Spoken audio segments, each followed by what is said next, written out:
Bonjour, chers amis auditeurs et auditrices. C'est à nouveau Hervé Choseville à l'antenne pour notre rendez-vous hebdomadaire Panorama Info. Alors, dans mon émission de la semaine dernière, j'avais principalement évoqué 3 pays dans lesquels la contestation avait été menée par la génération Z, la fameuse Gen Z. Et elle avait secoué les régimes en place. Si le royaume du Maroc était parvenu à contenir la mobilisation des rues, des manifestations de masse avaient quant à elles abouti à des changements de régime, tant au Népal qu'à Madagascar. Mais au moment où j'avais enregistré cette émission, je n'avais pas fait le lien avec le Pérou. Je n'avais pas encore réalisé que la Gen Z, au Pérou aussi, était à l'œuvre et qu'elle était à l'origine de la destitution et du remplacement de la présidente de ce pays. En effet, le 10 octobre dernier, le Congrès de la République du Pérou a voté la destitution de Madame Dina Boluarte Zegarra, présidente de la République depuis le 7 décembre 2022. La raison de sa destitution? Son incapacité morale permanente, selon le Congrès. Le mandat de Dina Boluarte, de presque 3 ans, avait en effet été entaché par de nombreux scandales de corruption, par une hausse de la criminalité, ainsi que par des tensions frontalières avec la Colombie. À partir de la mi-septembre, à l'initiative de la Gen Z locale, des manifestations de masse avaient eu lieu chaque fin de semaine, réclamant son départ du pouvoir. En fait, les mobilisations de la rue au Pérou ne datent pas de septembre 2025, puisqu'elles avaient déjà abouti en décembre 2022 à la destitution déjà par le Congrès et à l'arrestation de son prédécesseur Pedro Castillo, à la suite d'une tentative ratée de ce dernier de mener un auto-coup d'État. Madame Dina Boluarte était vice-présidente du président destitué et elle lui avait donc succédé. Durant son mandat, Dina Boluarte a été soupçonnée de posséder une collection de montres de luxe non déclarées, parmi elles au moins une Rolex d'acier et d'or rose de 18 carats, sertie de diamants et estimée à 19 000 $. Il y a plus cher, hein. Certains ont eu la réputation d'en posséder de beaucoup plus cher que ça. Durant son mandat, Dina Boluarte a été soupçonnée de posséder une collection, ça je l'ai déjà dit, mais elle a été aussi soupçonnée d'être titulaire de comptes bancaires sur lesquels des transferts d'argent d'origine inconnue auraient été virés pour un montant total de 1 million de soles, c'est-à-dire environ 225 000 €. Je dirais que ça aussi, c'est condamnable, mais ce n'est pas une somme faramineuse par rapport à certains dirigeants dont j'ai les noms à l'esprit. Selon l'unité d'intelligence financière du Pérou, les opérations bancaires de Dina Boluarte pourraient relever du délit de blanchiment d'argent. En 2025, la décision de la présidente de doubler son salaire avait aussi suscité l'indignation. En mai dernier, les sondages d'opinion indiquaient que sa cote de popularité était tombée à 2%. Tous ces scandales et la pression de la rue ont fini par aboutir à la destitution de cette ancienne avocate de gauche, vice-présidente d'un président de gauche, mais qui avait mené une politique de droite et qui avait donc été accusée aussi de trahison par une partie de l'opinion. Alors elle a immédiatement été remplacée par José Enrique Rey Oré, le président du Congrès. La Gen Z est encore plus transcontinentale que je ne l'avais cru en enregistrant mon émission la semaine dernière. Je vais maintenant passer au second sujet de cette émission, sujet qui nous permettra de rester encore un peu en Amérique du Sud. Voici exactement 4 ans, le 14 octobre 2021 pour être précis, je réalisais sur ces ondes une émission pour faire connaître le peuple Enaoné-Naoué, un peuple autochtone de la grande forêt amazonienne du Brésil. Pour cette émission exceptionnelle, j'étais parvenu à interroger en portugais un représentant de ce peuple grâce à une application sur Internet qui m'avait permis de communiquer et d'échanger avec lui.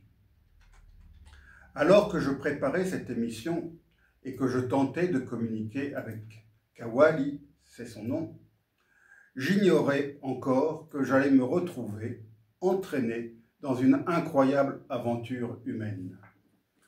Je me suis en effet pris d'affection pour ce petit peuple de 1500 personnes qui, jusqu'en 1974, était resté totalement isolé du reste du monde. Les Enaoné-Naoué ignoraient même qu'il vivait dans un pays nommé Brésil, se trouvant lui-même sur un continent appelé Amérique du Sud. C'est grâce aux frères jésuites Vicente Cañas que leur isolement a été rompu en 1974, et c'est grâce au sacrifice ultime de cet humble religieux espagnol qu'après une longue lutte, le territoire ancestral des Enaoné-Naoué a finalement été délimité et reconnu officiellement par les autorités. Ce combat fut long et difficile, car la présence de ce petit peuple en cet endroit, sur ce territoire, faisait obstacle à de très gros intérêts. Ceux des gros propriétaires terriens, qu'on appelle là-bas les fazenderos, gros propriétaires terriens des environs, qui souhaitaient défricher encore davantage de forêts et étendre encore leurs propriétés déjà immenses afin de pouvoir élever encore plus de bétail ou produire encore plus de soja afin de répondre aux besoins du marché européen.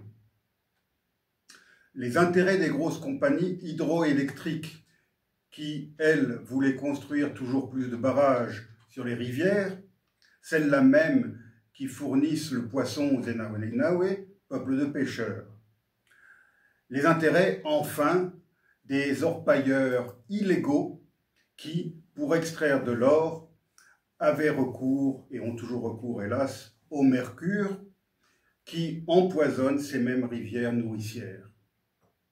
Ce combat pour la reconnaissance et la défense du peuple Enaoné-Naoué, le frère Vicente l'a payé de sa vie, puisque des hommes de main envoyés par ceux-là même qui défendaient ces gros intérêts que je viens d'évoquer, l'ont fait assassiner, lardant son corps de coups de poignard et le décapitant. C'était en 1987, il avait 48 ans. Sa mémoire vit encore au sein du peuple qu'il a si vaillamment défendu. Après cette émission d'il y a 4 ans, je suis resté en contact avec les Enaoné-Naoué. Ils ont réussi à me sensibiliser aux besoins en matière d'éducation de leurs nombreux enfants et adolescents. Grâce à WhatsApp, ces contacts entre eux et moi sont devenus quotidiens. J'ai ainsi appris à les connaître, à découvrir leur mode de vie et leurs traditions, en particulier leurs fréquents rituels pour les esprits auxquels ils croient. Durant les 4 années qui viennent de s'écouler, j'ai tenté de faire de mon mieux afin de promouvoir l'éducation de ces enfants et adolescents et Nawe. Ce furent 4 années de travail intense pour trouver de l'argent, nécessaire afin de pouvoir acheter du matériel scolaire tel que des cahiers, des crayons, des stylos, des livres, des tableaux blancs et les marqueurs qui vont avec, etc. Avec l'argent récolté, j'ai aussi pu faire acheter du dentifrice et des brosses à dents qui ont été depuis distribuées régulièrement aux élèves. Il a fallu aussi trouver les fonds nécessaires pour construire une petite salle de classe en planches et ensuite pour l'agrandir. Ce travail a malheureusement été réduit à néant le 28 mai dernier lorsque notre petit bâtiment a été pulvérisé par la chute d'un grand arbre durant une violente tempête. Il a fallu ensuite tout reprendre à zéro et trouver à nouveau les moyens pour reconstruire notre petite école. Tout ce travail, je l'ai fait avec Ihola Lare, un jeune et dynamique enseignant du village. Ce ne fut pas toujours facile, du fait de la distance nous séparant et aussi du fait parfois d'incompréhension réciproque. Mais je crois qu'ensemble, nous avons réussi à faire de belles choses. Ici en Corse, devant le développement de ce projet qui était au départ un projet personnel et totalement improvisé, j'ai fini, avec des amis, par créer en 2023 une association que nous avons choisi de nommer Corsica Amazonia pour symboliser la rencontre de 2 territoires si loin l'un de l'autre, la Corse et l'Amazonie. Jamais je n'aurais pensé que les suites de l'émission du 14 octobre 2021 m'auraient amené à me rendre moi-même au Brésil, 3 ans plus tard, et à séjourner dans le village des Enaonenawe. Durant ce séjour, j'ai même eu la joie de pouvoir enseigner moi-même à nos élèves, des élèves que j'avais appris à connaître, même à distance. Durant les 3 années qui avaient précédé ma venue dans leur village, je les avais vus grandir et j'avais observé combien leur soif d'apprendre était grande. Ce séjour de 3 semaines dans leur village fut pour moi une expérience inoubliable, durant laquelle j'ai beaucoup appris.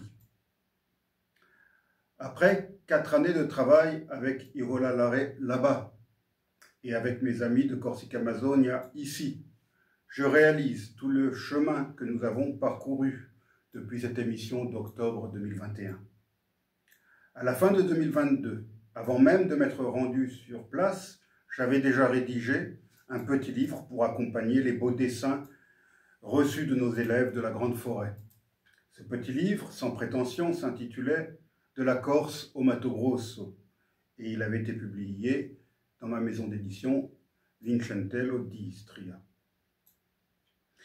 Mon séjour au village Enaonenawe m'a permis de m'engager dans un nouveau travail d'écriture. Chaque jour, alors que la grande hutte familiale dans laquelle je dormais était encore plongée dans l'obscurité, je me levais à 4 heures du matin pour rédiger sur mon téléphone, jusqu'à 6 heures du matin, le récit de la journée de la veille. De retour à Bastia, j'ai mis en forme cette ébauche de texte et je l'ai complété afin d'en faire un nouveau livre. Afin de lui donner une diffusion plus large que le précédent, j'ai envoyé mon manuscrit à différents éditeurs du continent. Les éditions Maya de Paris l'ont accepté. S'en est suivi une longue période d'attente. En ce mois d'octobre 2025, exactement 4 années après l'émission de 2021, le nouveau livre est sorti et il est à présent disponible. Il peut être commandé dans toutes les librairies de France et même du monde francophone, toutes les librairies de France, de Navarre et de Corse. Lundi dernier, j'ai reçu mes exemplaires Avoir entre ses mains son nouveau livre est toujours un moment d'émotion intense, même lorsqu'il s'agit du 12e. Après des mois de travail d'écriture, de relecture, de correction, d'échange avec les éditions Maya, d'attente et d'impatience, j'ai donc enfin pu découvrir et feuilleter mon livre à la rencontre des Enaoné-Naoué, voyage humanitaire au Mato Grosso.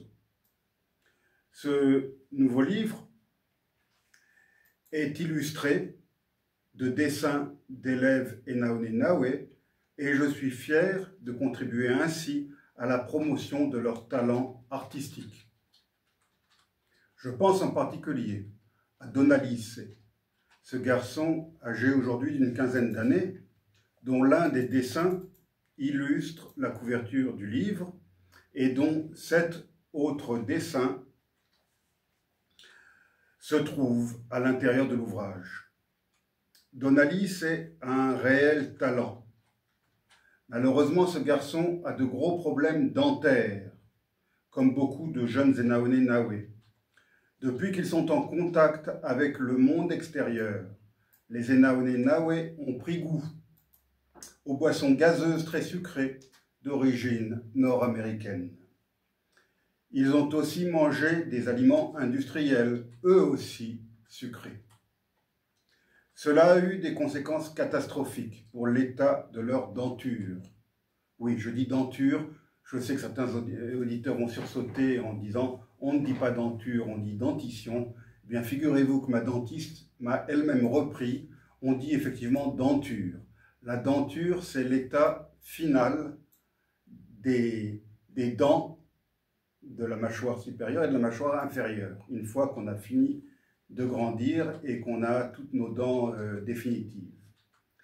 La dentition, c'est, paraît-il, le processus de, comment puis-je dire, de fabrication des dents. Les dents de lait d'abord et ensuite les dents d'adulte. Donc voilà, paraît-il qu'il faut dire denture et non dentition. Je dis ça à toutes fins utiles parce que je sais que certains auraient voulu me reprendre. Je parlais donc de l'état catastrophique de la denture de Donalice et d'autres jeunes Enaoné-Naoué. Les dents de Donalice sont particulièrement atteintes. Pour le soigner, il conviendrait d'abord de lui en extraire 12 et aussi de lui en restaurer 5 autres. Cela dépasse bien sûr largement nos moyens et nos possibilités. Lorsque le talent d'artiste de Donalice sera reconnu, j'espère qu'une solution pourra être trouvée à son problème dentaire. Si ce livre pouvait contribuer à faire connaître Donalice, j'en serais ravi. Samedi prochain, j'aurai le plaisir de lancer officiellement ce nouvel ouvrage dans une librairie, la librairie Alma à Bastia, à 17h30. Je présenterai et je le dédicacerai au lecteur avec grand plaisir, mais j'espère aussi pouvoir le faire dans d'autres lieux, en Corse et sur le continent, et pourquoi pas dans d'autres pays francophones. J'espère aussi que ce nouveau livre pourra être prochainement traduit en langue portugaise, afin qu'il puisse être publié au Brésil. Pourquoi au Brésil, me direz-vous? Parce que mes amis Enaoné-Naoué ont le droit de savoir ce que j'ai écrit à leur sujet, bien sûr, mais aussi et surtout parce que les Brésiliens pourront découvrir l'existence même de ce peuple, car j'ai constaté, en allant dans ce pays, combien il était méconnu, même au Brésil. Voilà, chers amis auditeurs et auditrices, ce que je pouvais dire au sujet de ce livre, et j'espère que il vous donnera envie, que cela vous donnera envie de vous plonger dans cette lecture, car, comme je l'ai dit, je l'ai rédigé au départ sur un simple téléphone au fin fond de la grande forêt. Voilà le produit fini. Je vous remercie pour votre attention, chers chers amis auditeurs et auditrices, et je vous souhaite une agréable semaine.